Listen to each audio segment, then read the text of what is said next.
ചില ആളുകളൊക്കെ വിചാരിക്കുന്നുണ്ടാവും ഈ തഹിയ്യ ഫണ്ട് സമ്മേളനം നടത്താനാണെന്നല്ല.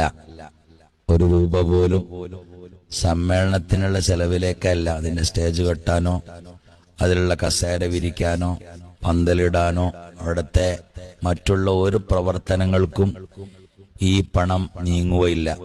ഇതുകൊണ്ട് ഉദ്ദേശിക്കുന്നത് ദീനി ദഅവത്ത് മാത്രമാണ്.